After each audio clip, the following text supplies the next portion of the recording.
কি হবে মানব জনম, বসব সাধুর মেলে। লালন শাহের মাজার, ছোটখাটো একটা এরিয়া। এখানে অবশ্য ঢুকতে কোনো টিকিট করা লাগে না, যে যার মতো এসে ঢুকতে পারে। ওই যে সাদা এটা দেখা যায়, এটার ভিতরেই লালন শাহ ও তার মা মতিজান বেগমের কবর। মা মানে পালিত মা। এছাড়া আশেপাশে যাদের কবর আছে সবাই তার শিষ্য। এটা তার স্মৃতিস্তম্ভে লেখা।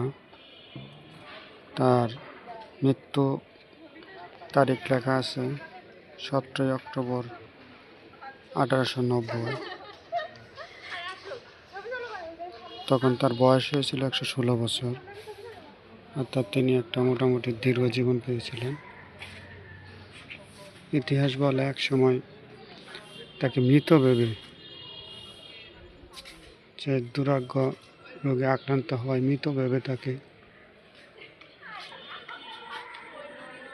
নদীতে ভেলাতে ভাসিয়ে দেওয়া হয়। পরবর্তীতে তিনি তাকে এক মহিলা তুলে নিয়ে লালন পালন করে বড় করেন। আর এর থেকেই সে চারণ কবি হয়ে ওঠে।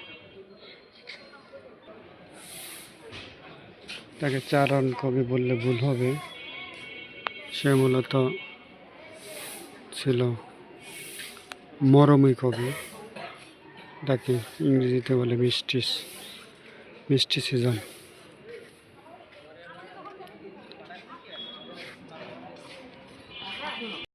এখানে তার কম বেশি প্রায় 15 জন শিষ্যের কবর আছে।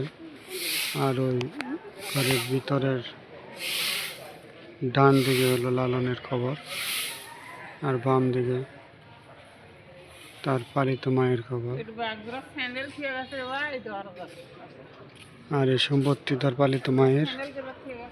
এটা অডিটোরিয়াম, আর এটা মোরেল।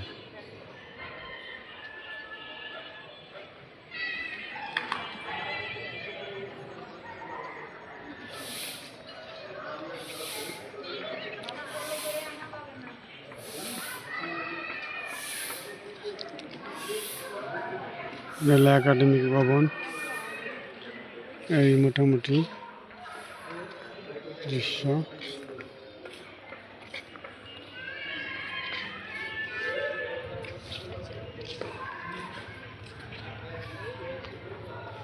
চারদিকে থেকে দেখলে এরকম অনেক মানুষ আসে দেশ বিদেশ থেকে। এই লালনের ভিটা দেখতে, যেখানে প্রায় 100টি বছরের উপরে তিনি কাটিয়েছেন।